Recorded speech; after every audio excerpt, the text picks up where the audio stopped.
Hello, I'm Louise Ferriday.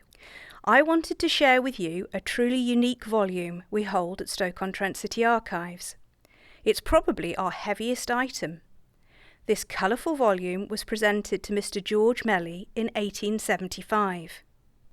Its document reference number is SD 1076. Quite often I find that documents speak for themselves, and this volume is no exception. The address explains it all, which I'm now going to read to you. Address to George Melly, Esquire.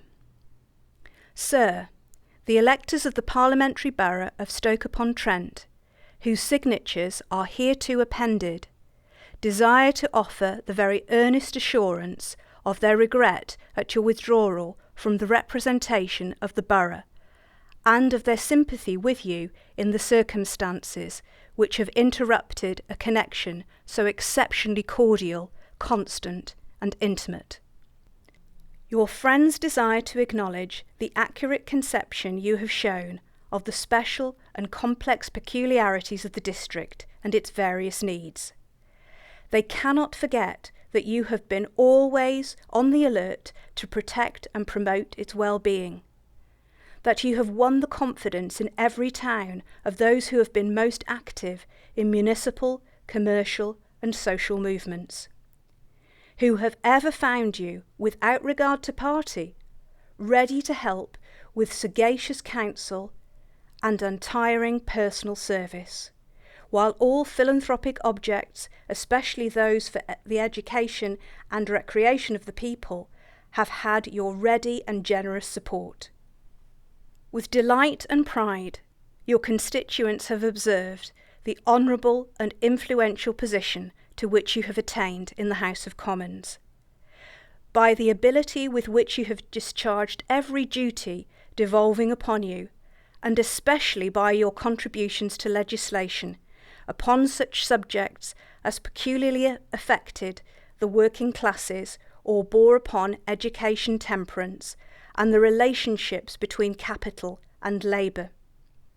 They are also conscious that in the accomplishment of the great measures of the last Parliament, which have given effect to those principles of civil, commercial, and religious freedom which you have eloquently advocated, your share has been no unimportant one.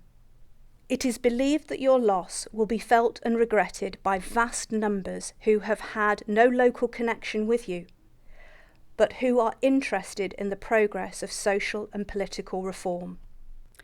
Those who have participated with you in the more active exertions which party contests involve will remember the ardour and enthusiasm with which you have inspired your supporters, while those who have felt it their duty to oppose you have repeatedly acknowledged the honourable and manly way in which your battles have been fought. That the regret at your withdrawal is not confined to those who have been your adherents is sufficiently testified by many of the signatures to this address. The warm personal friendships which have been formed between you and so many of your constituents in every rank will not be disturbed, but personal feelings add their weight to the public considerations with which the severance of political intercourse is regarded. It only remains to add the hope that success will attend you in the commercial enterprise which is now dependent upon your care and exertions, and that with perfect health and even riper judgment you may in a few years be restored to the political life in which you have fulfilled a noble ambition, and have earned honourable distinction for yourself, while rendering enduring service to your fellow countrymen, especially to those who for 7 years have had the privilege of being your constituents.